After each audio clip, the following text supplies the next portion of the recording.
नमस्ते। आज हम बात करेंगे भारत की उस कहानी की जिसने पूरी दुनिया को चौंका दिया है। ये कहानी है डिजिटल पेमेंट्स की और इस क्रांति के केंद्र में है एक नाम जिसे हम सब जानते हैं, यूपीआई। तो चलिए एक नंबर से शुरू करते हैं और ये नंबर आपको हैरान कर देगा। भारत का यूपीआई सिस्टम बहुत जल्द हर दिन 1 अरब ट्रांजैक्शन का आंकड़ा छूने वाला है। जी हाँ, एक दिन में 1 अरब। ये सिर्फ एक नंबर नहीं है, ये उस डिजिटल सुनामी का सबूत है जिसने भारत में पैसे के लेन देन का तरीका हमेशा के लिए बदल कर रख दिया है। पर सवाल ये उठता है कि आखिर भारत को इस क्रांति की जरूरत पड़ी ही क्यों? तो इसका जवाब छिपा है हमारी कैश पर बहुत ज्यादा निर्भरता में। सोचिए, एक ऐसी अर्थव्यवस्था जहां ज्यादातर लेन देन सिर्फ कैश में होता हो। ये न सिर्फ काले धन और भ्रष्टाचार को बढ़ावा देता है, बल्कि आम आदमी की रोजमर्रा की जिंदगी को भी मुश्किल बनाता है। इसी समस्या का हल निकालना था। देखिए, ये बदलाव कोई रातों रात नहीं हुआ। इसकी नींव कई साल पहले रखी गई थी। 2009 में एनपीसीआई बना और फिर 2012 में आरबीआई ने एक विजन रखा, एक ऐसा पेमेंट सिस्टम बनाने का जो हर भारतीय के लिए सुरक्षित और आसान हो। इसका एक बड़ा मकसद काले धन पर लगाम लगाना था और साथ ही कागजी नोटों का इस्तेमाल कम करके पर्यावरण की मदद करना भी था, जिसे ग्रीन इनिशिएटिव कहा गया। और फिर आया साल 2016 जब यूपीआई ने दस्तक दी। यूपीआई का आना सिर्फ एक नया पेमेंट ऑप्शन नहीं था, ये एक पूरी की पूरी क्रांति थी। तो चलिए समझते हैं कि इस टेक्नोलॉजी में ऐसा क्या खास था जिसने सब कुछ बदल कर रख दिया। तो आखिर ये यूपीआई है क्या? सबसे आसान भाषा में कहें तो ये पैसों के लिए आपका एक तरह का ईमेल एड्रेस है। जैसे ईमेल भेजने के लिए आपको सिर्फ एक ईमेल आईडी चाहिए, ठीक वैसे ही यूपीआई से पैसे भेजने के लिए आपको सिर्फ एक यूपीआई आईडी चाहिए। Bank account number, IFSC code, इन सब झंझटों से पूरी तरह आजादी। बस एक क्लिक और पैसे ट्रांसफर। यूपीआई की कामयाबी का राज इसकी सादगी और इसकी ताकत में छिपा है। सोचिए, ये 24 घंटे काम करता है, ट्रांजैक्शन पलक झपकते ही हो जाते हैं। कोई भी ऐप इस्तेमाल करें या किसी भी बैंक में खाता हो, ये सब पर चलता है। इसकी लागत भी लगभग 9 के बराबर है और आरबीआई के निगरानी में होने की वजह से ये पूरी तरह सुरक्षित भी है। यही वो वजह है जिसने इसे हर भारतीय की पहली पसंद बना दिया। और ये आंकड़े, ये तो अपनी कहानी खुद ही कह रहे हैं। जरा देखिए कि कैसे कुछ ही सालों में ट्रांजैक्शन की संख्या एकदम रॉकेट की तरह ऊपर गई है। वित्त वर्ष 24 में 77 अरब से वित्त वर्ष 26 तक 156 अरब से भी ज्यादा का अनुमान है। ये ग्रोथ सिर्फ अच्छी नहीं, ये असाधारण है। और ये कहानी सिर्फ भारत तक ही सीमित नहीं है। आज यूपीआई एक ग्लोबल पावर हाउस बन चुका है। जरा सोचकर देखें, दुनिया में होने वाले हर 2 रियल टाइम डिजिटल पेमेंट में से लगभग 1 भारत के यूपीआई के जरिए होता है।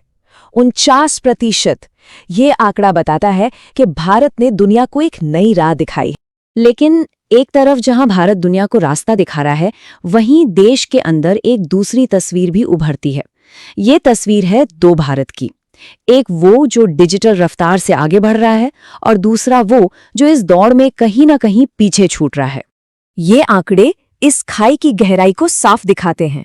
शहरों में 60% से ज्यादा लोगों तक इंटरनेट की पहुंच है, लेकिन गांवों में ये आंकड़ा सिर्फ 31% के आसपास है। ये सिर्फ एक नंबर का फर्क नहीं है, ये लाखों लोगों के लिए एक दीवार है जो उन्हें इस डिजिटल क्रांति का हिस्सा बनने से रोक रही है। और ये जो डिजिटल बंटवारा है ना, ये सिर्फ इंटरनेट की पहुंच तक ही सीमित नहीं है। इसमें हमारे सामाजिक ढांचे भी एक बहुत बड़ी भूमिका निभाते हैं। रिसर्च बताती है कि पारंपरिक सामाजिक संरचनाओं की वजह से खासकर महिलाओं के लिए डिजिटल टेक्नोलॉजी तक पहुंचना और भी मुश्किल हो जाता है, जो इस खाई को और भी गहरा कर देता है। तो चलिए जमीनी हकीकत को और करीब से देखते हैं। वो कौन सी बाधाएं हैं जो आज भी लोगों को डिजिटल पेमेंट से दूर रखे हुए हैं? खासकर छोटे दुकानदारों और कारोबारियों के लिए ये सफर इतना आसान नहीं है। जरा एक छोटे दुकानदार की जगह खुद को रखकर सोचिए। अस्थिर इंटरनेट का मतलब है कि पेमेंट कभी भी अटक सकता है। डिजिटल धोखाधड़ी का डर हमेशा बना रहता है और दशकों से कैश में काम करने के बाद एक नए सिस्टम पर भरोसा करना इतना आसान भी नहीं होता। ये असली चुनौतियां हैं। और देखिए, जहां टेक्नोलॉजी है वहां धोखेबाज भी पहुंच ही जाते हैं। यूपीआई की बेतहाशा लोकप्रियता के साथ साथ डिजिटल फ्रॉड के मामले भी बढ़े हैं। ये एक गंभीर समस्या है जो लोगों के भरोसे को कमजोर कर सकती है और इस पूरे सिस्टम की नींव हिला सकती है। और ये डर कोई हवा में नहीं है। 2023-24 में यूपीआई फ्रॉड की वजह से 11 अरब रुपए का नुकसान हुआ। ये आंकड़ा चीख कर कह रहा है कि सुरक्षा को और मजबूत बनाना ही होगा। लेकिन इन चुनौतियों का ये मतलब बिल्कुल नहीं है कि ये सफर यहीं रुक गया है, बल्कि यूपीआई अब अपने अगले पड़ाव की तैयारी कर रहा है। तो आइए देखते हैं कि पेमेंट्स का भविष्य कैसा दिखने वाला है। यूपीआई लगातार बेहतर और स्मार्ट होता जा रहा है। हम पिन से आगे बढ़कर अब बायोमेट्रिक यानी फिंगरप्रिंट और चेहरे से पेमेंट करने की तरफ बढ़ रहे हैं। और भविष्य तो और भी ज्यादा रोमांचक है। सोचिए, आपकी कार टोल पर खुद पेमेंट कर दे या आपका फ्रिज खत्म होता दूध खुद ही ऑर्डर कर दे। ये है IoT एनेबल्ड पेमेंट्स का भविष्य, जिसकी ओर हम तेजी से बढ़ रहे हैं। और यूपीआई का दायरा अब सिर्फ पेमेंट तक ही नहीं रुक रहा। अब यूपीआई पर क्रेडिट मिल रहा है और तो और ये भारत की सीमाओं को पार कर सिंगापुर, भूटान और नेपाल जैसे देशों में भी अपनी धाक जमा रहा है। ये एक ग्लोबल फिनोमेनन बन चुका है। जब दुनिया की सबसे बड़ी टेक कंपनियों में से एक गूगल के CEO सुंदर पिचाई भारत के यूपीआई मॉडल की तारीफ करते हैं, तो ये समझना चाहिए कि भारत ने वाकई कुछ बहुत बड़ा कर दिखाया है। उनका कहना है कि यूपीआई इस बात का बेहतरीन उदाहरण है कि कैसे एक खुला और कनेक्टेड सिस्टम काम करता है, ठीक इंटरनेट की तरह।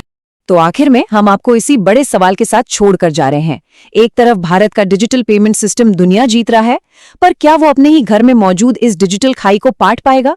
भारत की वैश्विक सफलता शानदार है, लेकिन असली चुनौती अब शुरू होती है। ये सुनिश्चित करना कि ये भारतीय इनोवेशन हर एक भारतीय तक पहुंचे।